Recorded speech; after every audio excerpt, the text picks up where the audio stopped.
Hello everyone. आज हम करेंगे निबंध नींव की ईंट। यह लेख लिखी गई है श्री राम वृक्ष बैनीपुरी द्वारा, जिनका जन्म 1902 ईस्वी में बिहार में मुजफ्फरपुर जिले के बैनीपुर नामक गांव में हुआ था। और 1920 में इन्होंने गांधी जी के असहयोग आंदोलन में भी पार्ट लिया था और इनकी मृत्यु 1968 ईस्वी में हो गई थी।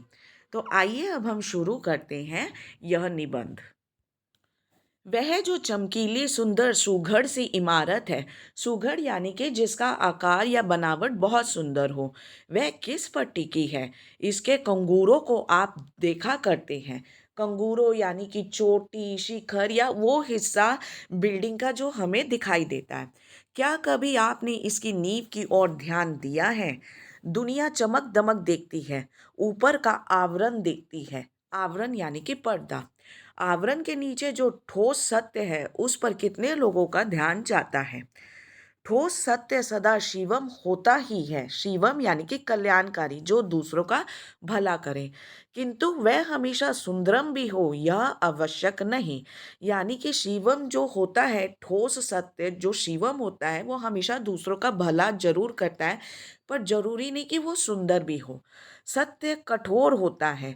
कठोरता और भद्दापन साथ साथ जन्मा करते हैं, जिया करते हैं।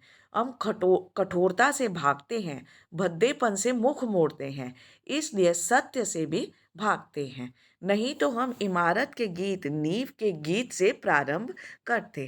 तो यानी कि सत्य जो होता है हमेशा कठोर होता है। कठोर यानी कि कड़ा। और जो चीज़ कड़ी होती है वो सुंदर नहीं होती, और हम हमेशा भद्देपन से मुंह मोड़ लेते हैं।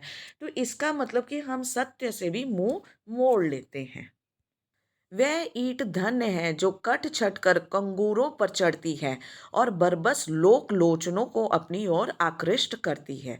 कि उस ईंट की तो बहुत तारीफ है जो कि दीवारों पर चढ़ती है, लोगों की नज़रों को अपनी तरफ खींचती है। किंतु धन्य है वह ईंट जो जमीन के साथ हाथ नीचे जाकर गड़ गई और इमारत की पहली ईंट बनी।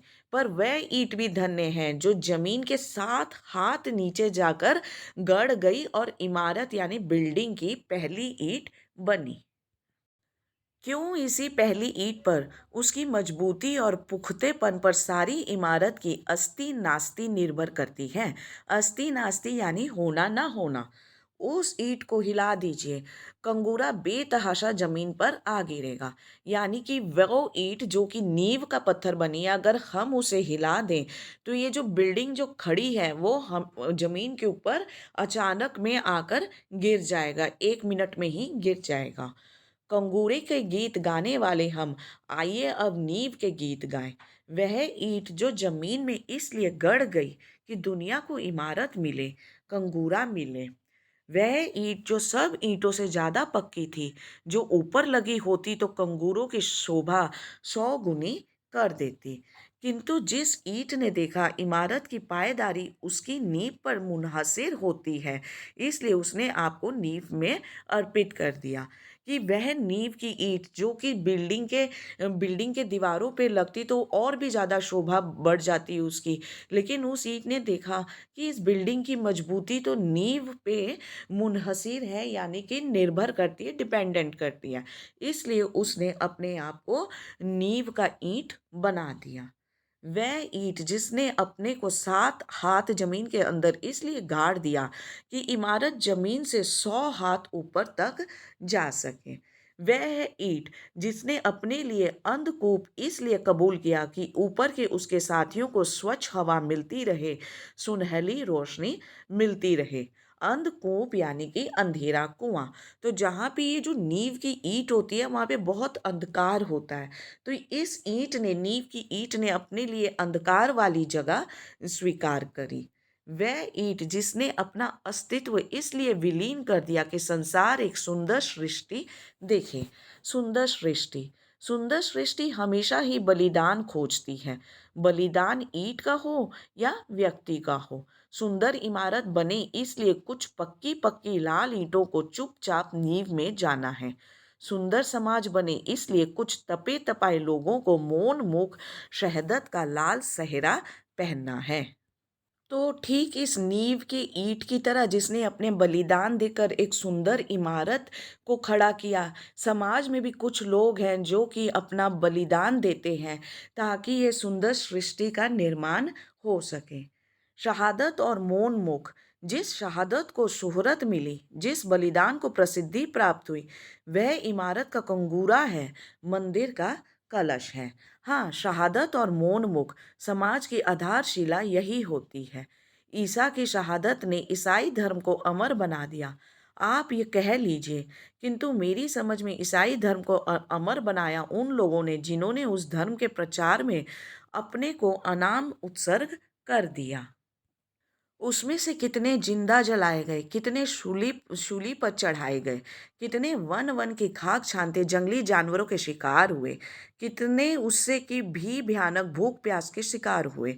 उनके नाम शहादत ही कहीं लिखे गए शायद ही कहीं लिखे गए हों। उनकी चर्चा शायद ही कहीं होती हो, किंतु ईसाई धर्म उन्हीं के पुण्य प्रताप से फल-फूल रहा है। वह नींव की ईंट थे, गिरजाघर के कलश उन्हीं की शहादत से चमकते हैं। आज हमारा देश आज़ाद हुआ सिर्फ उनके बलिदानों के कारण नहीं, जिन्होंने इतिहास में स्थान पा लिया है।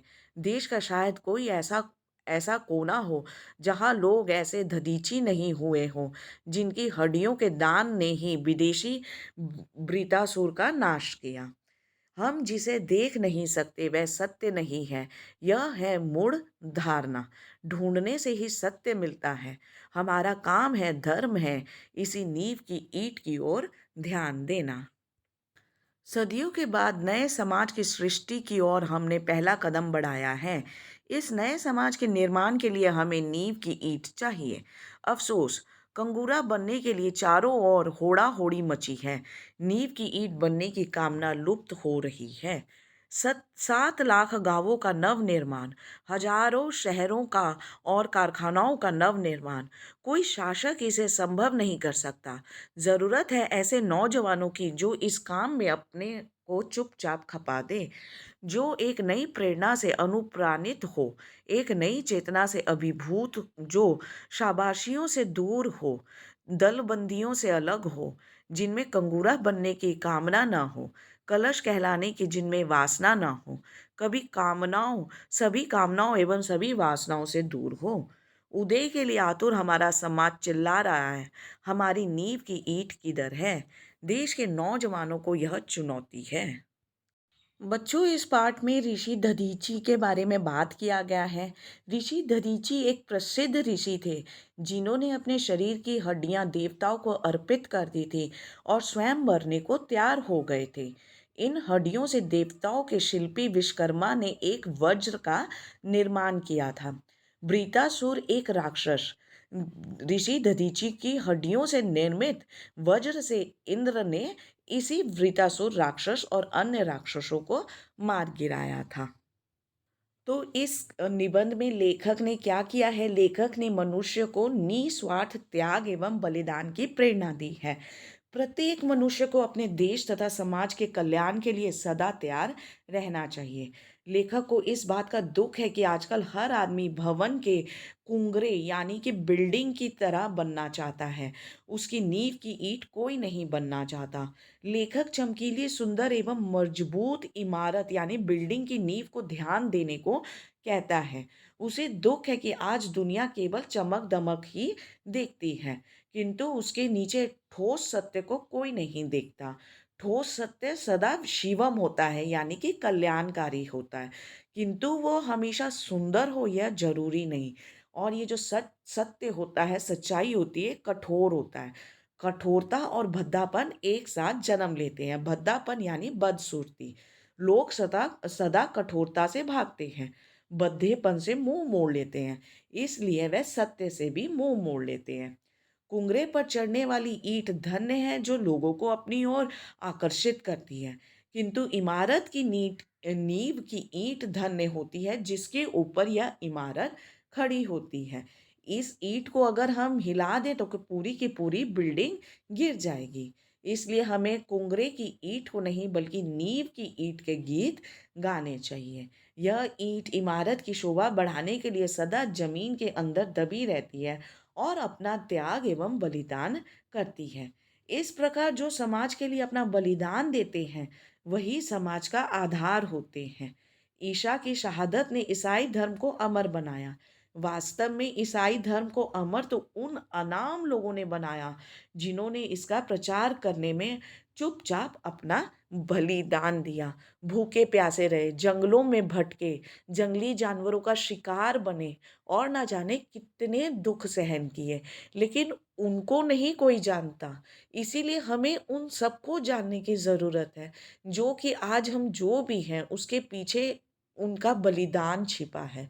तो हमें सत्य की तरफ ध्यान देना चाहिए, क्योंकि सत्य भले ही बहुत सुंदर ना हो, लेकिन हमारे जीवन का आधार तो सत्य ही होता है। Thank you very much everyone. Bye bye.